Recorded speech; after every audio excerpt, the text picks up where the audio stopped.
After documentary, we have Mridul Aunty, and after that we have Urei Center. So पहले श्रीमती मृदुल त्रिपाठी और उसके बाद Urei Center.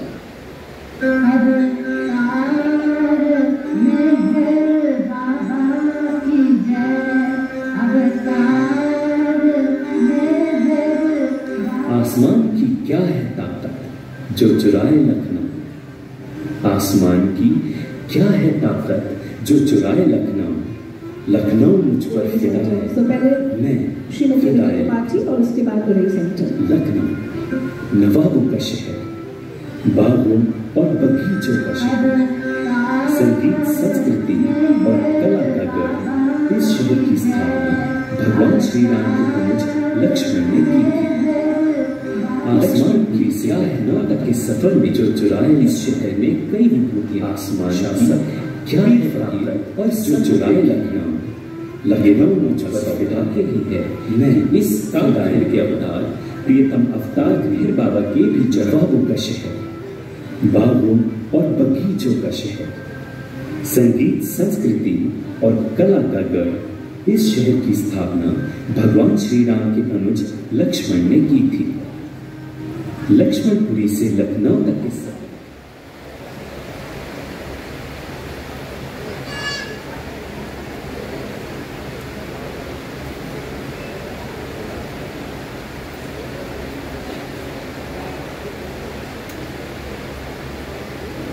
जमाना technology का है तो थोड़ी बहुत रुकावट आना तो बनता है। तो एक बार हम सभी क्या जोर से जयकारा लगा सकते हैं प्रियतम बाबा का। अवतार मेहर बाबा की जय। के साथ साथ लखनऊ के उनके प्रेमियों से जुड़े स्थानों पर भी।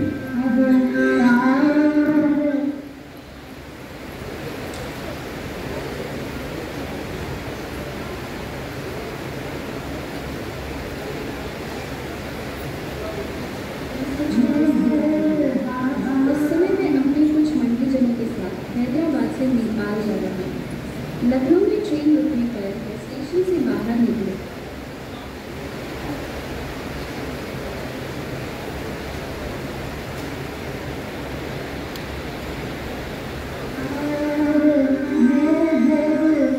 आसमान की क्या है ताकत जो चुराए लखनऊ, आसमान की क्या है ताकत जो चुराए लखनऊ, लखनऊ मुझ पर फिदा है, मैं फिदाए लखनऊ।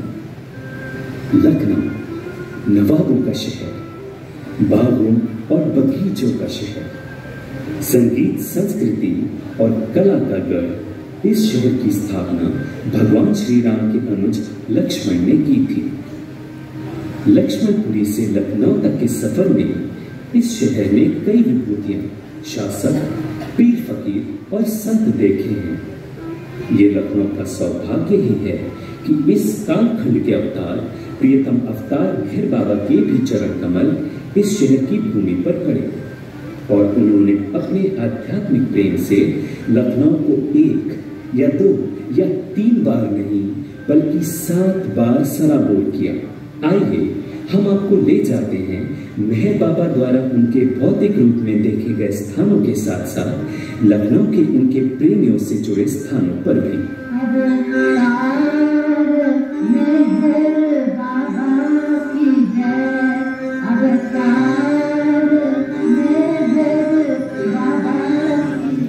बाबा सर्वप्रथम 1924 में लखनऊ आए।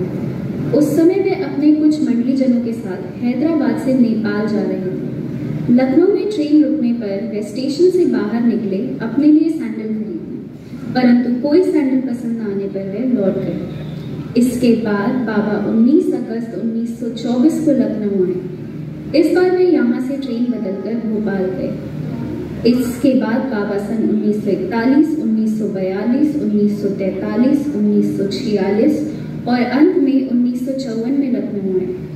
आइए अब आपको ले चलते हैं बाबा से जुड़े लखनऊ के अन्य स्थानों पर।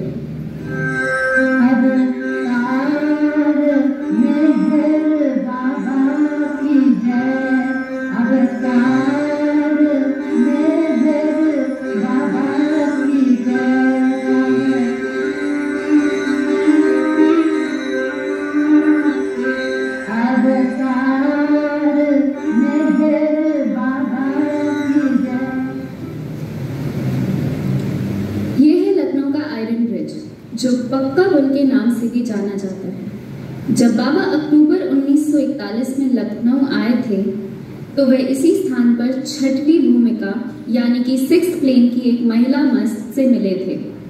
उनका नाम नसीबन मस्तानी था। उनका लखनऊ में बहुत आदर सम्मान था।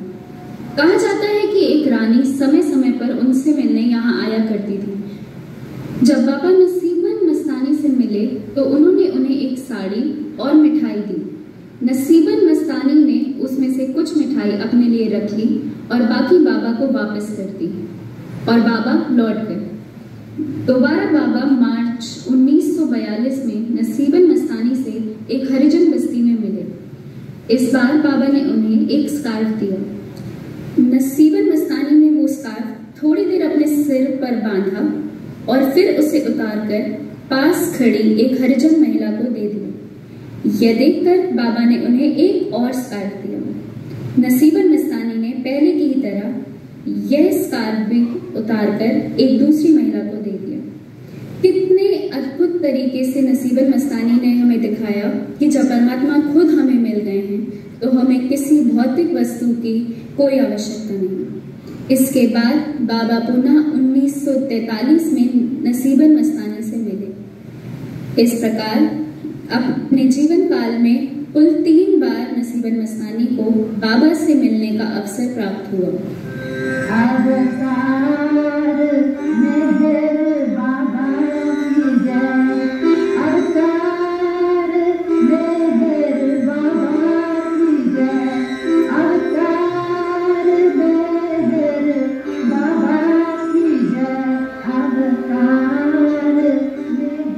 अब हम आ चुके हैं लखनऊ के अमीनाबाद में स्थित सेंट्रल होटल में।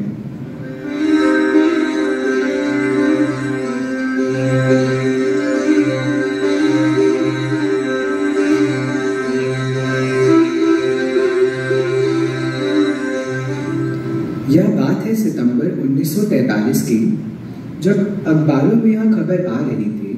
कलकत्ता, लखनऊ समेत भारत की कई जगहों पर अकाल पड़ चुका था। तब बाबा ने अक्टूबर 1943 में कलकत्ता जाने की इच्छा जाहिर करी और वहां पर जाकर उन्होंने स्वयं अपने हाथों से लोगों को खाना परोसा। जब बाबा कलकत्ता में थे तब उन्होंने आदि सीनियर और चांजी को लखनऊ आकर गरीबों के खाने के इंतजाम करने की जिम्मेदारी दी। जब बाबा 20 अक्टूबर को रात में 9 बजे ट्रेन से लखनऊ आए तब वह इसी सेंट्रल होटल में रुके और माना जाता है कि जिस गैलरी में अभी हम हैं वह गैलरी तभी से यहाँ पर स्थित है।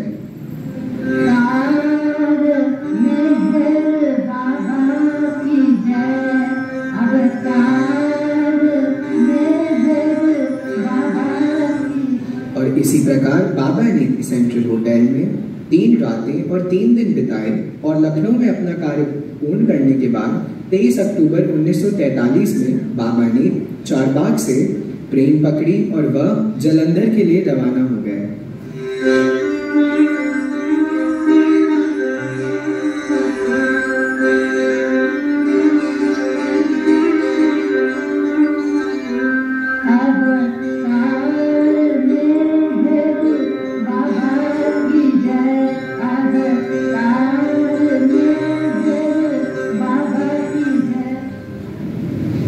अक्टूबर 1943 में इसी मस्जिद के पास मेहर बाबा अल्लाह वाला मस्त से मिले थे। अल्लाह वाला मस्त गंदे चिथड़े कपड़े पहनते थे। इसी मस्जिद के पास में एक छोटे से आले में बैठते थे। जब भी उनके पास कोई आता था वह अपने दोनों हाथ उठाकर अल्लाह कहते थे और वह जिनसे ऐसा व्यवहार करते थे उनसे वापसी में ऐसे ही अभिवादन की उम्मीद रखते थे। बाद में बाबा बड़ी बीवी से मिले। वह एक वृद्ध महिला थी जो एक लंबी कफनी पहनती थी और अपने साथ एक गठरी लिए घूमती थी। दिन में वह एक स्थान पर बैठना पसंद करती थी पर रात में वह पूरे शहर की सड़कों में घूमती थी। 1946 में बाबा एक बार फिर से एक खास तौर से मस्तों से मिलने के लिए लखनऊ आए। इस बार 16 मई को उन्होंने एक बार फिर से अल्लाह वाला मस्त से मुलाकात करी। इसके बाद बाबा गोदड़ी वाला मस्त से मिले। वह सड़क के किनारे कचरों के ढेर के बीच में बैठा करते थे और कुछ इसी प्रकार बाबा ने लखनऊ में मस्तों से संबंधित कार्य किए।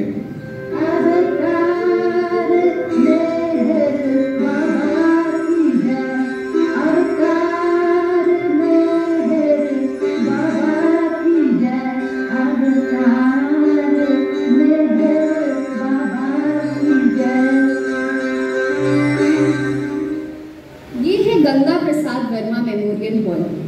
23 अक्टूबर 1943 को रामतीर्थ पब्लिकेशन लीग के सदस्यों की मदद से बाबा ने इसी हॉल में सर्वजाति के लगभग 250 से 300 लोगों को भोजन कराया था। लखनऊ में बाबा की पहचान गुप्त रखी गई है, पर कुछ स्थानीय लोग बाबा की फोटो और उनका असली परिचय अखबार में पढ़कर जान गए थे। ऐसे में यहाँ कार्यक्रम करना मुश्किल हो रहा था, पर बाबा की पहचान गुप्त ही रहे, इसलिए मंडली जनों ने कुछ स्थानीय सहयोगियों के साथ मिलकर भोजन पकाया और सभी लोगों को हॉल के अंदर बिठाया। इसके बाद स्थानीय लोगों को बाहर जाने के लिए कहा गया और हॉल के दरवाजे अंदर से बंद कर लिए गए। शुरुआत में उच्च जाति के कुछ लोगों ने भोजन करने से इनकार कर दिया। उनका कहना था कि वे अन्य जाति के लोगों द्वारा बनाया भोजन नहीं करेंगे, पर जैसे ही बाबा ने हॉल में प्रवेश किया, सभी लोग सारे भेदभाव भूलकर बाबा को देखने लगे। सभी चुपचाप बैठ गए। फिर बाबा एरज, बैदुल और बाबा दास ने सबको अपने हाथों से भोजन परोसा। भोजन के बाद बाबा ने प्रत्येक व्यक्ति को एक एक करके अलग कमरे में बुलाया और उन्हें कपड़े और 1-1 रुपया दिया। यह कार्यक्रम खत्म होने के बाद बाबा सेंट्रल होटल वापस लौट गए और उसी रात वे वहां से जालंधर के लिए रवाना हुए।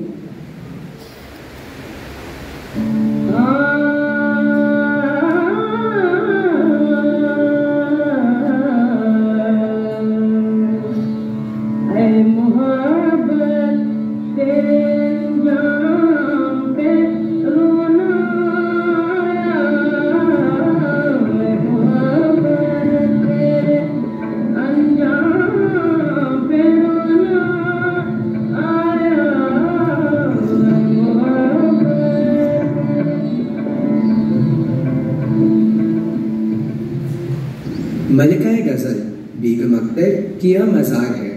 1963 में बेगम अख्तर ने पहली बार मेहर बाबा के सामने अपनी गजल की प्रस्तुति दी थी, लेकिन ये पहली बार नहीं था जब उन्हें मेहर बाबा के सामने अपनी गजलों का और अपने गायन का प्रस्तुति देने का यह मौका मिला हो। इससे पहले 1937-38 में आदि काका ने उनको बाबा के सामने गाने का मौका दिया था, लेकिन उन्होंने उस समय काफी ज्यादा पैसों की मांग करी थी। आदि काका ने उनका कलकत्ता से आने जाने का खर्चा उठाने का भी प्रस्ताव पेश किया था, लेकिन उनके पैसों की मांग इतनी थी कि बाबा ने खुद कहा कि आदि, बेगम अख्तर को अभी मना कर दो, वो एक दिन मेरे पास खुद आएगी। इसके बाद बेगम अख्तर को गुरु प्रसाद में बाबा के सामने प्रस्तुति देने का एक और बार मौका मिला, लेकिन इस बार उनकी तबीयत काफी गंभीर थी, जिसके कारण वह बाबा के सामने प्रस्तुति नहीं दे पाए। 1963 में उनको आखिरकार बाबा के सामने प्रस्तुति देने का मौका मिला।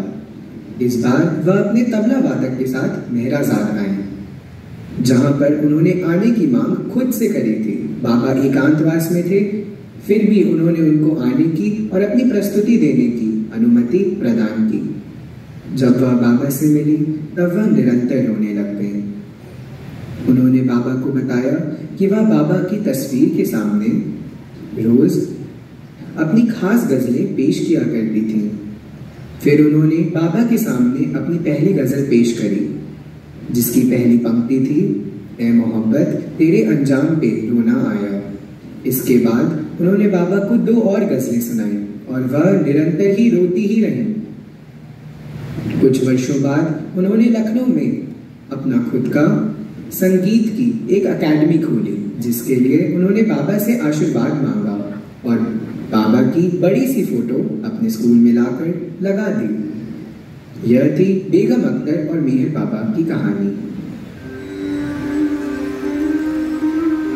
मैंने मोहब्बत की दुनिया नहीं देखी, मगर मैंने मोहब्बत की दुनिया नहीं देखी मगर लखनऊ सा एक शहर देखा है। और इस मोहब्बत की बानगी देखिए कि युग पुरुष अवतार मेहर बाबा ने भी लखनऊ की धरती को बारंबार आशीर्वाद दिया। और उसके प्रेमियों का प्रेम देखिए कि उन्होंने हर बार अपने प्रियतम के आगमन पर अपना सर्वस्व न्यौछावर किया। आइए अब ले चलते हैं हम आपको उन स्थलों पर जो प्रियतम बाबा के भौतिक शरीर छोड़ने के बाद स्वरूप में आए। 31 जनवरी 1969 को बाबा के भौतिक शरीर छोड़ने के बाद उनके प्रेमियों द्वारा दुनिया भर में आध्यात्मिक केंद्र स्थापित किए गए। इन केंद्रों में बाबा प्रेमी नियमित रूप से इकट्ठा होकर सत्संग, कीर्तन एवं बाबा द्वारा दिए गए संदेशों और डिस्कोर्सेस के माध्यम से उनका स्मरण करते हैं। अवतार मेहर बाबा लखनऊ केंद्र की स्थापना भी इसी कार्य हेतु हुई थी। आज हम जिस स्थान पर बैठे हैं यह प्रियतम अवतार मेहर बाबा का लखनऊ केंद्र है। वर्ष 1975 में श्री परमेश्वरी दयाल पुगार, श्री गुलाबदास पांचाल, श्री माधवदत्त शास्त्री एवं श्री शालिग्राम शर्मा जी ने मिलकर लखनऊ के वरिष्ठ बाबा प्रेमी श्री एस.एस. दुबे एवं श्रीमती शकुंतला दुबे के निवास E25 चारबाग रेलवे स्टेशन के पीछे लखनऊ केंद्र की स्थापना की। और तभी से वहां पर प्रत्येक सोमवार को मेहर बाबा का सत्संग कार्यक्रम प्रारंभ हो गया। वर्ष 1993 में श्री के श्रीवास्तव एवं श्रीमती मिथिलेश श्रीवास्तव ने समर बिहार में इसी स्थान पर केंद्र भवन का निर्माण कराया। प्रियतम अवतार मेहर बाबा के वर्ष 1943 में लखनऊ आगमन की तिथि को चिरस्मरणीय बनाने के लिए 23 अक्टूबर सन 1993 को नवसारी के डॉक्टर H.P. भरूचा जी के द्वारा इस केंद्र का उद्घाटन किया गया। और तभी से प्रत्येक माह के प्रथम रविवार एवं 23 तारीख को प्रियतम अवतार मेहर बाबा का सत्संग कार्यक्रम इसी केंद्र पर प्रारंभ हो गया। इसके अतिरिक्त बाबा का जन्मोत्सव 16 मई को मेहर बाबा के लखनऊ आगमन एवं 23 अक्टूबर को लखनऊ केंद्र के स्थापना दिवस के रूप में सभी प्रेमी प्रतिवर्ष हर्षोल्लास के साथ मनाते हैं। लखनऊ में पहली बार 7 अप्रैल 2017 से 16 अप्रैल 2017 तक प्रियतम अवतार मेहर बाबा की प्रेरणा से एक विशाल पुस्तक मेले में मेहर बाबा की पुस्तकों का स्टॉल लगाया गया, जिसमें मेहर बाबा की पुस्तकों का अपार संग्रह था। और जो भी लोग इस स्टॉल पर आते थे वो प्रियतम बाबा को देखकर आकर्षित हो रहे थे और प्रियतम बाबा को जानने के लिए उत्सुक भी थे।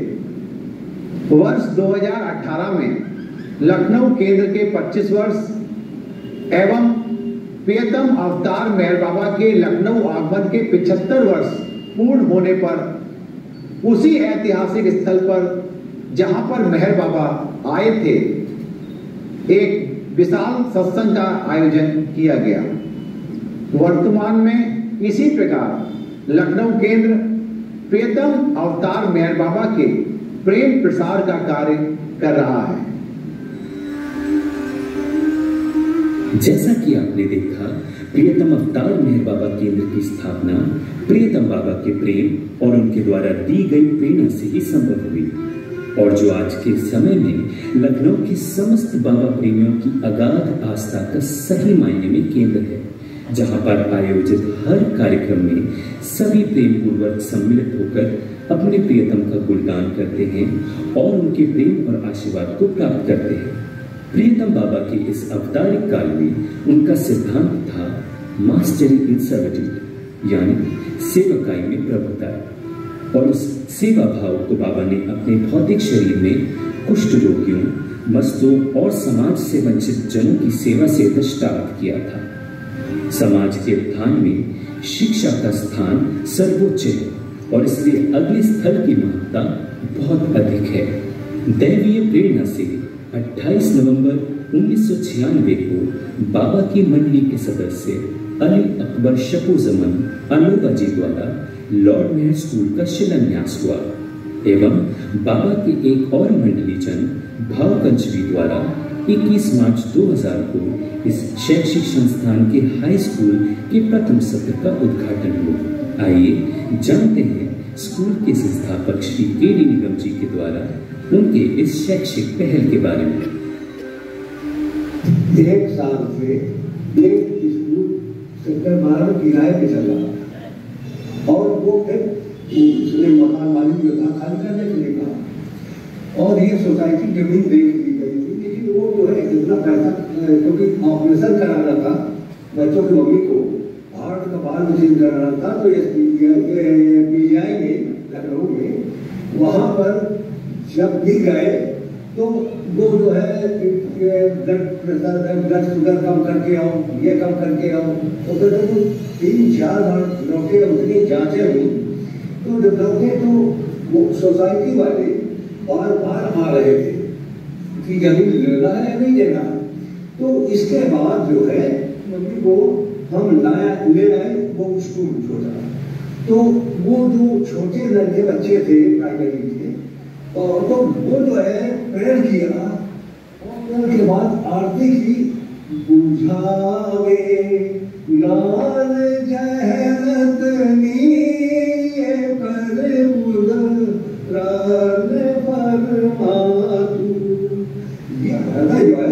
द्रवित हो गया और आंखों से आंसू आने लगे। तो उनके मन में विचार आया कि यदि ये स्कूल की जमीन ले ली जाए तो इसमें सामूहिक रूप से मेरे रहने न रहने पर भी ये बाबा की प्रेयर और आरती होती रहेगी। ये जो फिर तो वहां फिर वापस कर दिया। तब उन्होंने एक कनेर का फूल बाबा के उसमें कर दिया कि ये निकले ना और कहा कि प्रेयर आज करो करते तो वो उन्होंने करो ठीक है। तो प्रेयर जो की गई जब आरती होने लगी तो उनका ये था कि फूल अगर नहीं गिरेगा तब तो ऑपरेशन कराएंगे और अगर फूल गिर पड़ा तो भी ऑपरेशन नहीं कराएंगे, जमीन ले ली जाएगी। तो वो फूल धीरे धीरे निकल रहा था और गिर पड़ा। जब गिर पड़ा तो सब ये देखा ही अवतार मेहर बाबा की जय, अवतार मेहर बाबा की, अवतार मेहर बाबा की जय। बस इसके बाद उन्होंने निर्णय ले लिया कि अब ऑपरेशन नहीं कराएंगे, अब जो है इस जमीन को बस स्कूल दे दिया।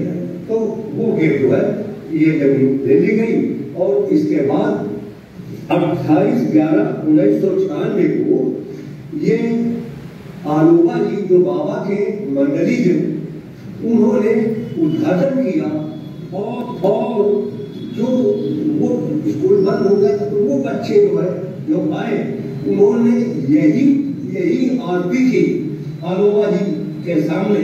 आलोबा जी बहुत खुश हुई और इस कॉलेज में बाबा की प्रार्थनाएं एवं आरती होती है और बाबा के प्रेम प्रसाद का केंद्र भी बन गया है। मेहर बाबा कहते हैं, मैं सिखलाने के लिए नहीं बल्कि जगाने के लिए आया हूँ। इसलिए अच्छी तरह समझ लो कि मुझे कोई आचार नियम निर्धारित नहीं करने हैं। प्रियतम अवतार मेहर बाबा ने अपने अवतारिक कार्यों के माध्यम से हमें दिखाया कि हम कैसे प्रेम पूर्वक अपनी जिम्मेदारियों को निभाते हुए अपना जीवन निर्वाह कर सकते हैं और उनका सतत ध्यान करके और सेवा भाव उत्पन्न करके उनके प्रेम को हम प्राप्त कर सकते हैं। हम भाग्यशाली हैं कि हमें अवतार के रूप में मेहर बाबा के बारे में पढ़ने, सुनने और जानने का मौका मिला और लखनऊ के बाबा प्रेमी और अत्यधिक भाग्यशाली हैं कि उनको 7 बार बाबा के लखनऊ आगमन का सुअवसर प्राप्त हुआ। ये उनकी असीम अनुकंपा ही तो है कि लखनऊ की सरजमीन उसके बागों और बगीचों से ही नहीं अपितु प्रियतम के प्रेम से सदैव गुलू गुलजार रहेगी। ये रंग रूप का चमन, ये हुस्न इश्क का वतन, यही तो वो मकाम है जहां अवध की शान है। जवां जवां हंसी हंसी ये लखनऊ की सरजमीं, शबाब ओ शेर का ये घर, ये अहले इल्म का नगर है। मंजिलों की गोद में यहाँ की हर एक रह गुजर, ये शहर लालजार है, यहाँ दिलों में प्यार है। जिधर नजर उठाइए बहार ही बहार है, कली कली है नाज़िनी ये लखनऊ की सरजमीं। यहाँ की सब रवायतें अदब की शाहकार हैं, अमीर अहले दिल यहाँ गरीब जानिसार है।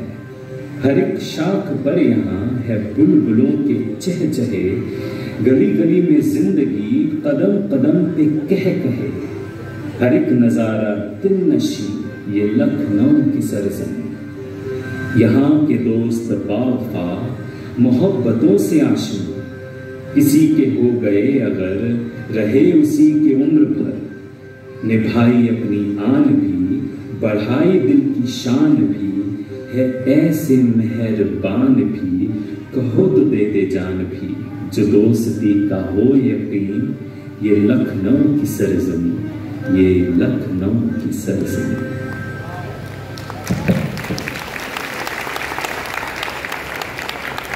तो ये थी लखनऊ के बाबा प्रेमियों द्वारा बनाई गई एक छोटी सी डॉक्यूमेंट्री। कहते हैं क्यों खामखा मोहब्बत बढ़ा रहे हो, क्यों खामखा मोहब्बत बढ़ा रहे हो उससे। वो लखनऊ से है, उसकी हर अदा में तहजीब है। वो लखनऊ से है, उसकी हर अदा में तहजीब है। बोलिए एक बार जोर से, अवतार मेहर बाबा की जय। और अब हमारे बीच में है